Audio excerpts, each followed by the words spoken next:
Hey, greetings there, everyone. It's GleeCon back again with another episode of Lore of Warcraft. On our last episode, we played through some World of Warcraft Classic. We continued to go through the Duratar region with an orc warrior, and we did the quests around Razor Hill. So we're kind of 2/3 of the way through that zone. We just have the northern, the cave with the burning blade stuff left.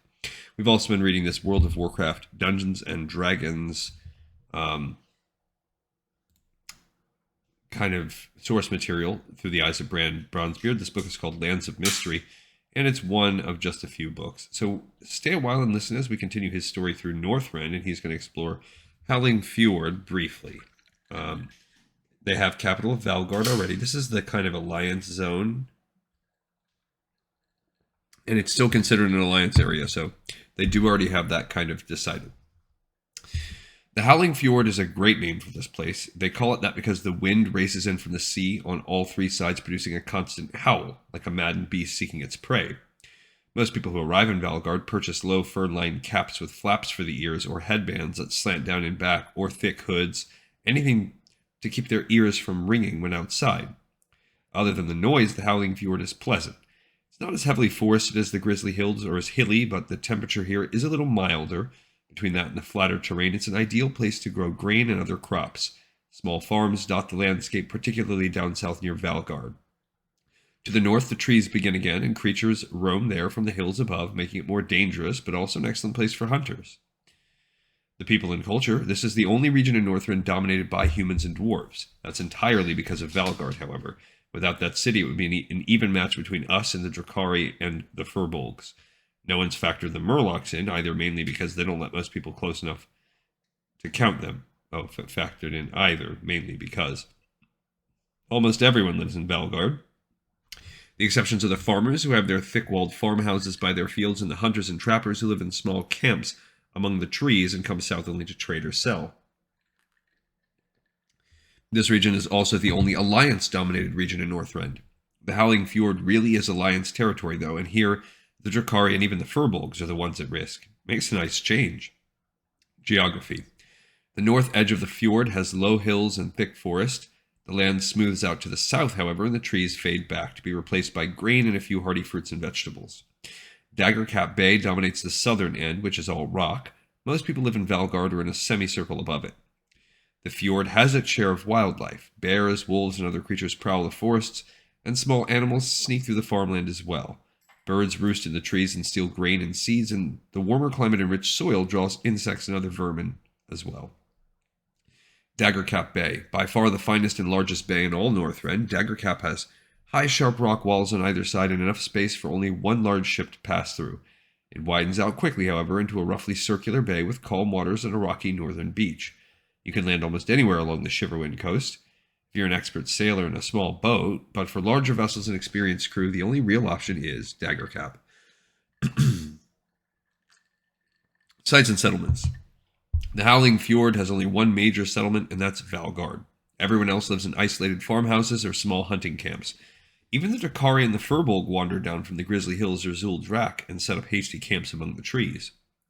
Valgard is a township, pretty good size. It's got almost half the population in it. The only established Alliance settlement in Northrend, Valgard, is the obvious arrival point for anyone traveling to this continent. It's a rough seaport, and you can find all races, occupations, and characters floating through here. Valgard is an excellent place to find information about Northrend in general, and to hire guides or buy equipment before setting out. It is also the only place in Northrend where you can hire passage off this ice-coated land back to warmer and more civilized continents.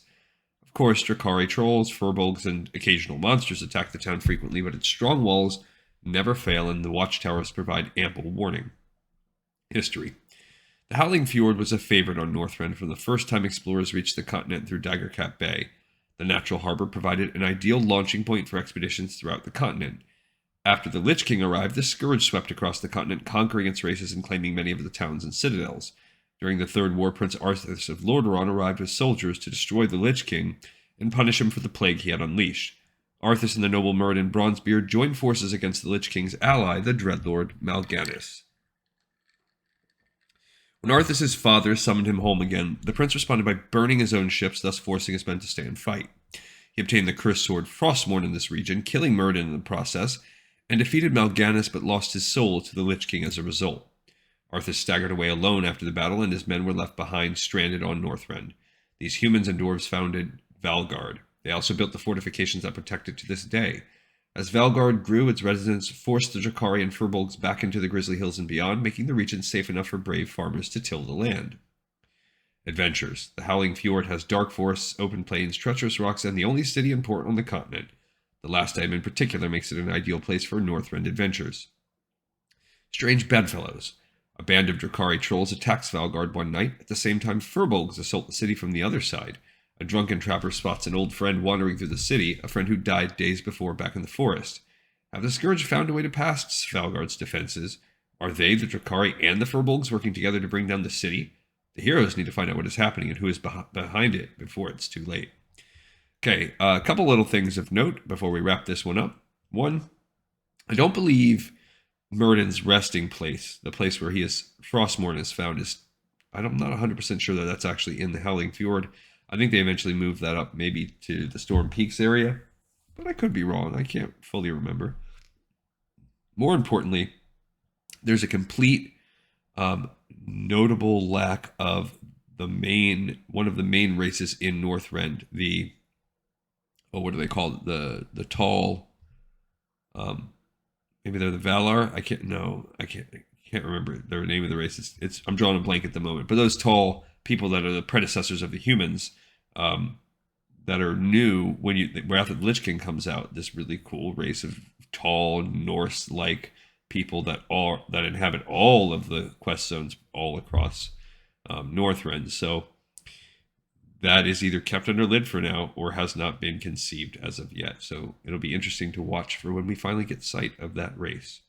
All right, we have another episode in the pipe, 5x5. You know I appreciate you. Thank you so much for watching and for listening, and I'll see you next time on Lore of Warcraft.